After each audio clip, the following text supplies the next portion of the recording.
En effet, la relation réelle semble de plus en plus angoissante pour la plupart des gens qui se sont habitués au smartphone. Et les nouvelles personnes qui ont démarré leur vie avec le smartphone et qui vont démarrer leur vie avec le smartphone par cette relation-là, bah forcément ils auront du mal avec le contact humain. Je dis forcément, peut-être pas tous, hein, évidemment il y aura des exceptions, mais globalement c'est ce qu'on apprend. On apprend par l'action, et donc tout le monde s'amuse à toucher le smartphone aujourd'hui et à interagir avec, donc du coup, plus personne ne parle vraiment, quoi. Plus personne ne parle vraiment. Et là, moi, je vous parle vraiment, mais je suis obligé de passer par là pour vous parler vraiment. C'est parce que moi aussi, hein, je suis face au constat, non pas parce que alors moi, je l'ai un peu voulu, pour des raisons de maladie, de handicap et d'incompréhension, ce que j'exprimais d'ailleurs dans une autre vidéo. Mais j'ai décidé, j'ai pris cette décision de m'isoler pour ne plus être confronté à la bêtise. Voilà.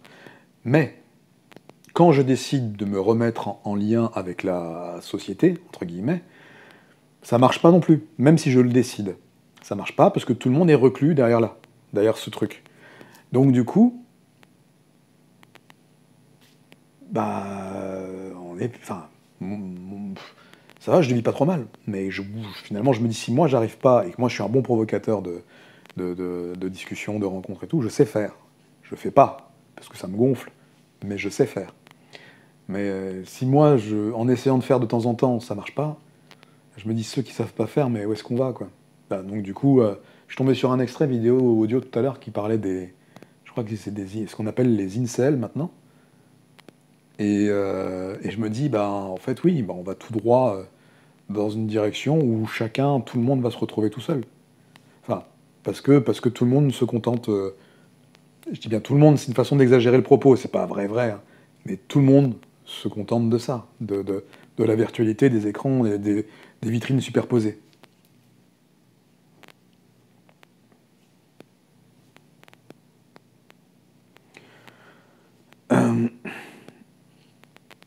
Après, c'est sûr que je réfléchis à cette phrase, mais la plupart, c'est vrai que les connexions réelles avec l'humain, tu peux te retrouver avec un désaccord ou un des choses qui peuvent, si les gens sont pas clairs, c'est toujours pareil, c'est pour ça que je parle beaucoup de transparence, d'authenticité, mais si les choses sont pas claires, des fois, bah, peut y avoir des choses qui vont venir te heurter, parce que tu vas le comprendre après coup. Mais quand tu es clair avec la personne, bah, tu es clair sur tous les plans. C'est-à-dire qu'à un moment donné, ça ne matche pas, bah, soyez clair. Et vous fréquentez pas jusqu'à la tension, jusqu'à l'absurde, jusqu'à la frustration, ou le complet désaccord. Mais on a le droit d'être en désaccord avec les gens. C'est-à-dire que voilà, personne ne peut plaire à tout le monde. D'ailleurs, moi, je plais pas à tout le monde sur les réseaux, hein, et heureusement. Euh, et parce que c'est pas possible de toute façon, que ce soit sur les réseaux ou en vrai. D'ailleurs, j'ai été confronté à ça récemment, et je suis clair, il y a des communautés qui m'apprécient pas du tout, hein. Mais pas du tout. Voilà. Et quand je vous dis pas du tout, c'est pas du tout. Pourtant, je suis comme vous me voyez là. Je reste toujours voilà, authentique. Enfin, je suis toujours bienveillant à l'égard de mon prochain. Je dis jamais de saloperie. Enfin, si c'est pas mérité. Et voilà, donc... non, c'est pas simple d'être, en effet, confronté au réel quand on sait pas faire. Mais c'est ce qui se passe. C'est que maintenant, tout le monde... Enfin, plus personne ne sait faire. Plusieurs, ils sont là... et donc la facilité, c'est que si tu as un désaccord avec quelqu'un avec un smartphone, bah, c'est facile. Tu coupes, tu bloques, tu disparais, tu ghostes, enfin, tu fais des...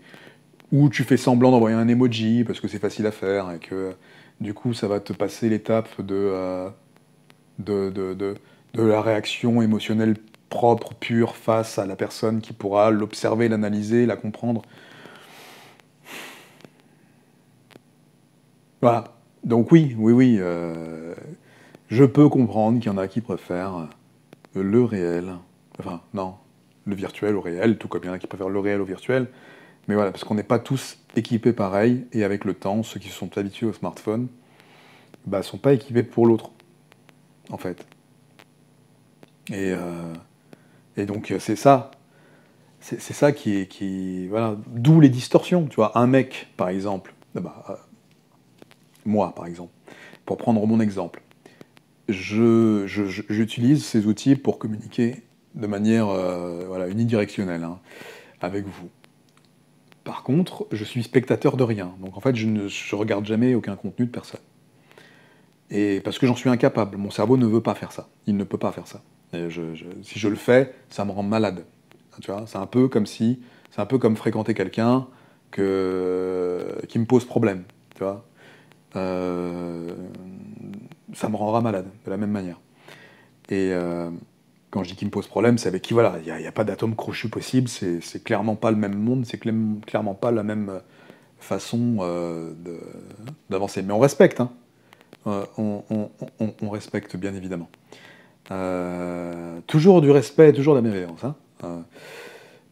Mais, bref, ça y est, j'ai été perturbé. Donc du coup, c'est juste que je sais plus où j'en étais, mais ah si, je parlais de moi, tiens. Je disais moi, je suis comme ça, je fonctionne de manière authentique. C'est-à-dire que quand tu me vois au quotidien, tu verras que il n'y a pas beaucoup, il y a très peu, enfin il n'y a aucune supercherie de mon côté dans ma façon de me comporter avec les gens. La seule chose que je fais, de moins en moins, mais je la fais quand même parce que c'est utile en société, c'est d'arborer euh, cette espèce de comportement social où tu souris de temps en temps, où tu sais, bon voilà. Tu vois ce que je fais là? C'est le seul truc que je fais de manière à pas trop effrayer les gens, parce que sinon j'ai un visage froid, insipide, qui exprime aucune émotion, enfin alors une seule, et du coup ça peut être effrayant pour celui qui en face a l'habitude d'avoir des trucs qui bougent dans tous les sens. Bon. Donc moi je suis comme ça, je suis authentique, vraiment, il n'y a pas de supercherie quand tu me rencontres.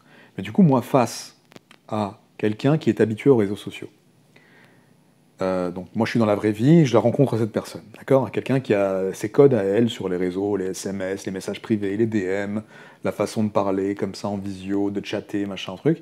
Si tu la mets face à moi, cette personne elle est tellement habituée à ces codes sociaux virtuels qu'en fait face à moi, ben en fait ça matche pas. Ça matche pas du tout. Ou alors, encore une fois, on peut parler d'exception. Mais ça matche pas. Moi, je vais dire un mot, elle va comprendre un autre truc. Je dis elle, c'est la personne. Ça peut être un homme ou une femme. Hein. Je préfère préciser que je parle pas que de la gente féminine quand je dis elle. Je parle de la personne. Mais du coup, tu te dis, bah ouais, je, je, je vais tenir 72 secondes devant cette personne. On va tous les deux faire des efforts qui vont pas nous plaire. Parce que moi, je suis authentique et elle va parler en réseaux sociaux, mais dans le réel. Donc ça va pas parler à mon cerveau correctement. Et donc du coup, je vais lui proposer de rentrer chez elle, ou clore la conversation, enfin faire une rupture de conversation, et puis lui dire, bah écoute, j'ai fait l'effort des 72 secondes que je pouvais faire, et compte tenu du résultat que nous avons là, on va pas s'épuiser, ça sert à rien, on n'est pas foutu pareil, donc ça sert à rien. Voilà, j'aurais pu faire l'effort dans d'autres circonstances, mais là en l'occurrence, j'ai l'honnêteté de dire non, c'est pas jouable quoi. C'est pas jouable. Voilà, chacune de ces dimensions aura en effet ses codes, et ses codes de langage, bien évidemment. Le virtuel, les réseaux, Snapchat, Snapshoot, TikTok, Poupouk, Mistouk, voilà. Et le réel, palpable, avec les interactions palpables qui sont réelles, hein, évidemment. Euh, donc, après, il y a le son de la voix, il y a la posture, il y a plein de choses qui vont faire foi. Et voilà. Tu vois, il y a pas longtemps, je discutais avec des garçons géniaux. Et, mais vraiment géniaux, tu vois. Je me suis dit, putain, merde, ça fait longtemps que j'ai pas discuté intelligemment avec quelqu'un. Et je tombe sur 3 gars géniaux. On a passé une super soirée ensemble, enfin, plusieurs jours, et puis une soirée notamment.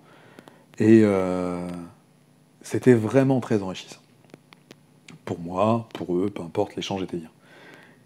Et ben, je me suis rendu compte que même si presque une génération nous séparait, euh, en fait, ouais, il y a des gars qui sont dans la même posture que moi. Bon voilà, ils vont se reconnaître si jamais ils regardent la vidéo. Et pourtant, on n'a pas du tout vécu le même parcours de vie ou quoi, ou qu'est-ce. Mais ils vivent à l'ère des réseaux sociaux, ils vivent à l'ère de la virtualité, tout ça. Mais voilà, ils ont plein de similitudes avec moi sur le plan de l'observation de la société. En tant qu'homme, hein, je parle bien des hommes. Et à un moment donné, la question est posée, je ne sais plus comment c'est venu, et moi, dans ma réponse, j'ai répondu ça. Je voulais être transparent avec vous. C'est que j'ai dit, mais moi c'est très compliqué pour moi d'envisager, et là je vous parlais de partenaire de vie. Euh, et ben, on m'a demandé, enfin on m'a pas demandé, ça faisait partie de la conversation. Je dis, moi j'ai dit que c'était pas possible d'envisager d'avoir quelqu'un dans mon environnement vital, proche, proximité, qui se réveille le matin avec un smartphone, à la limite que le réveil sonne sur le smartphone et qu'il soit en mode avion, ok, je veux dire, tout le monde se sert d'un réveil matin, donc si c'est le smartphone qui sert de réveil matin, il n'y a pas de problème. Mais si je rencontre quelqu'un et que son premier réflexe le matin, c'est d'allumer le smartphone et de le regarder. Le midi à table, c'est de le regarder. Si elle est à table avec moi. Hein. Le soir, au dîner, c'est de le regarder. Et que chaque fois qu'elle se couche dans le lit, elle regarde un truc sur son smartphone. C'est con, hein, ça peut être la personne la plus merveilleuse du monde.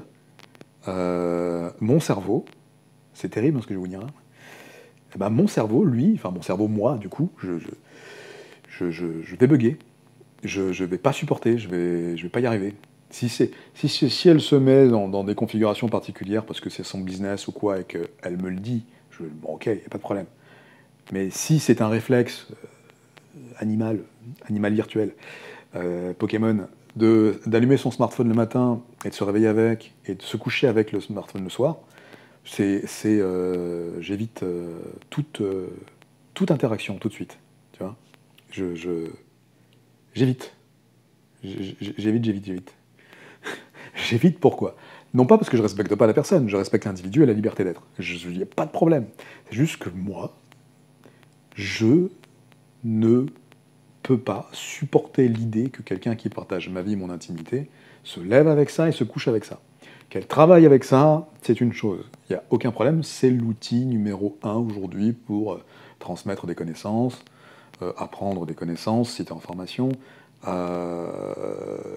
gérer tes commandes sur Internet, recevoir tes machins, gérer ton organisation de temps, enfin peu importe. C'est un outil, il n'y a pas de problème. Donc si tu travailles avec ça, il n'y a aucun souci. Mais si c'est un réflexe débile, comme 99% des gens qui le font comme ça, genre tu allumes, tu scrolles, bah moi je peux pas, je peux pas. Je vais le voir, en fait je vais voir ça du coin de l'œil comme ça, genre des poils qui poussent à l'intérieur, tu vois. Je peux pas. Je peux pas. Et ça n'a rien à voir avec le fait de demander de l'attention à l'autre. Hein. C'est juste un... La personne, moi, je ne suis pas en recherche d'attention permanente. Je veux dire, ce serait absurde de dire ça. Je ne suis pas déséquilibré, dans le sens que déséquilibré, c'est pas le bon mot, mais j'ai pas un déficit d'attention. J'ai pas de problème avec ça. Donc je ne recherche pas l'attention chez l'autre. Mais si tu partages ma vie, je ne vais pas réussir à intégrer le fait que ton réflexe ce matin, c'est ça, et ton réflexe le soir, c'est ça. De la même manière que... Je vais prendre un autre exemple, tu vois, c'est pas une question d'attention. Quelqu'un qui fumerait la cigarette, par exemple, pareil, c'est rédhibitoire, définitif. Impossible. Pourquoi? Je suis allergique à la cigarette. Mais, enfin pas que, mais bon. Et c'est absurde pour moi. Je peux pas partager ma vie avec quelqu'un qui fume la cigarette. Parce que d'une, c'est inconfortable pour moi, je respire mal, j'ai des réactions, et ça sent mauvais, c'est pas agréable, et puis le matin, ça pue, et le soir, ça pue, tu vois. C'est pareil, tu vois. Tu peux comparer dans mon cas, hein, je parle de mon cas à moi, peut-être que pour d'autres, c'est un problème de source d'attention ou quoi, mais pour ma part, c'est juste une question de... Non, c'est absurde. Tu peux pas te nourrir de ça, tu vois. Si tu... Tu vois, le concept de fumer le matin, midi et soir, pour moi, ça n'a aucun sens dans le sens où ça ne te nourrit pas. Et ben, le concept d'allumer ton smartphone matin, midi et soir, juste parce que c'est un réflexe, hein, c'est devenu un réflexe pour la plupart des gens, comme en effet l'espèce d'addiction à la cigarette, tu sais, à chaque pause, clope, café, c'est un réflexe plus qu'un besoin. Hein, tu vois, c'est pas une nécessité de survie. Tu vois ce que je veux dire? Donc c'est en ça que j'ai répondu, donc, pour revenir à cette conversation avec ces trois garçons, qu'en fait, ouais, c'était foutu, quoi. En fait, parce qu'en fait, on parlait du fait que c'était très compliqué de pouvoir trouver quelqu'un avec qui se mettre en lien, Parce qu'il y a toujours un truc qui vient vraiment nous heurter, et quand ça heurte trop fort, bah, il y a des moments donnés où ça sert à rien ça sert à rien de forcer, hein.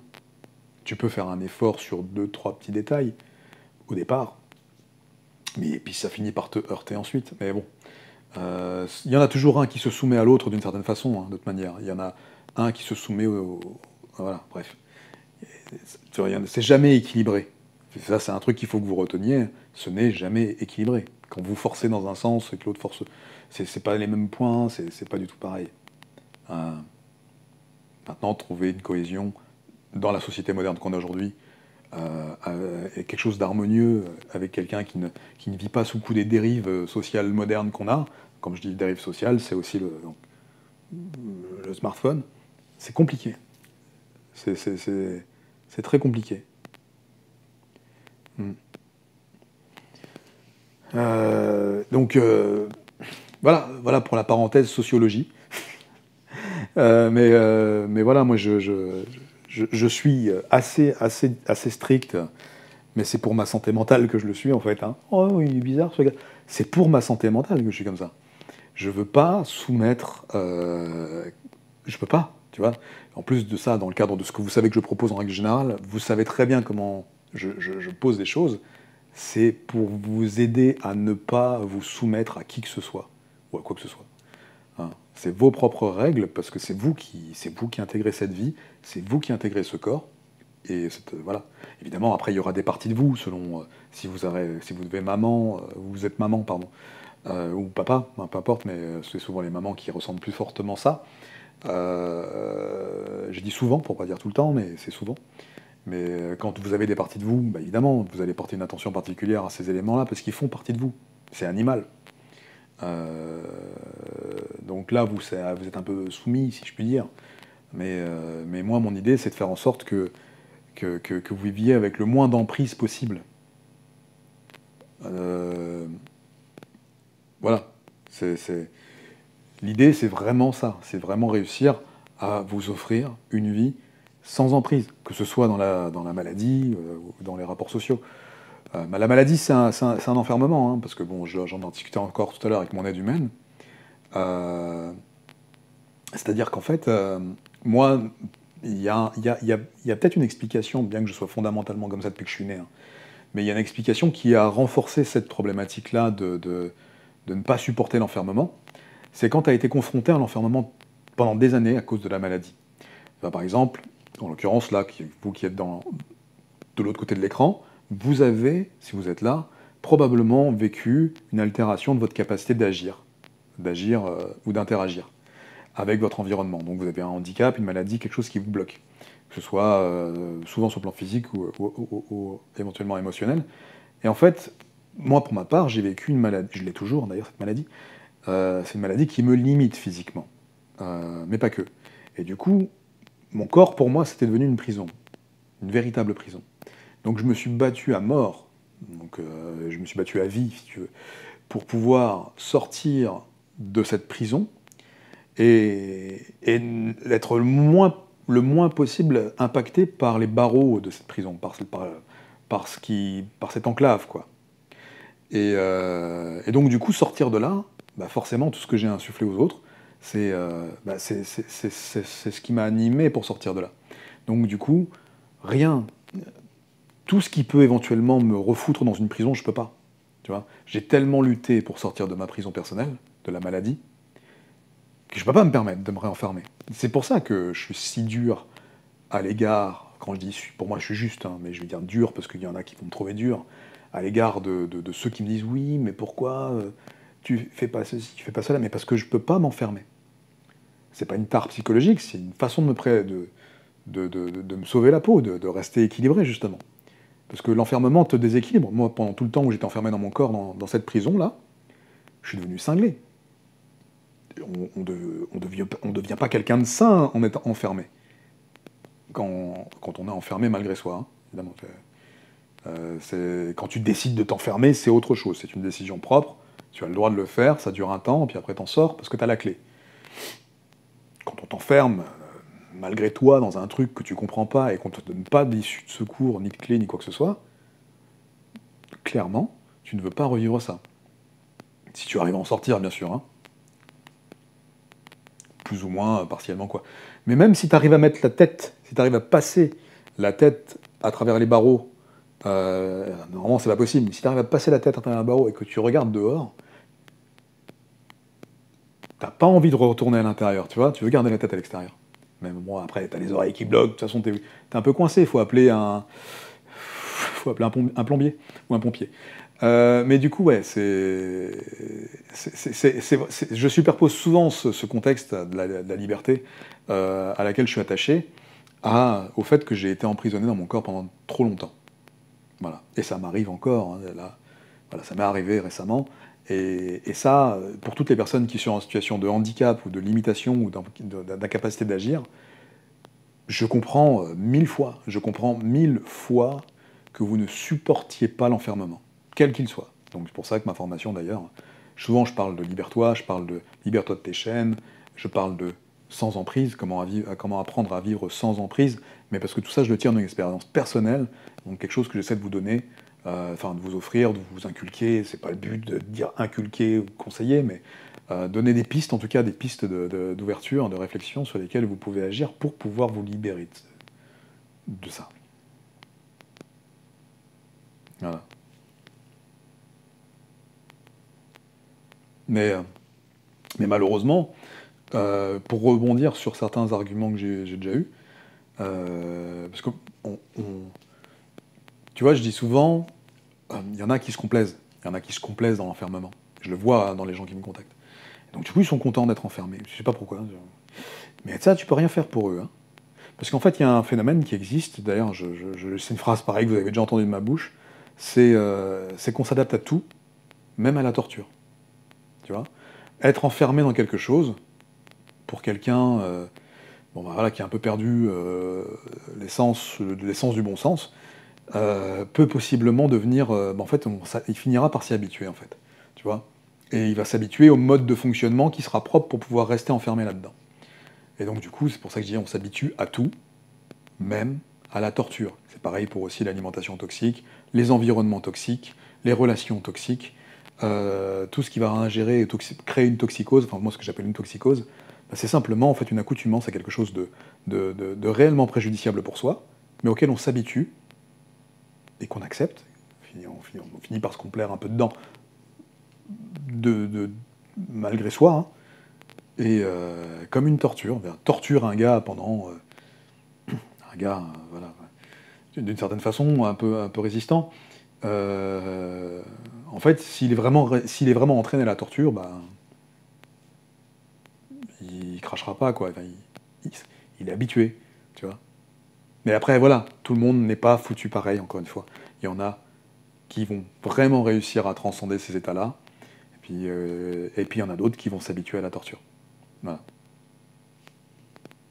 Mais après, voilà, chaque point de vue a sa légitimité d'être. Toujours pareil. Désolé. Petit relent de tout ça. En tout cas, voilà, c'est apprendre au 10e degré, hein, bien évidemment.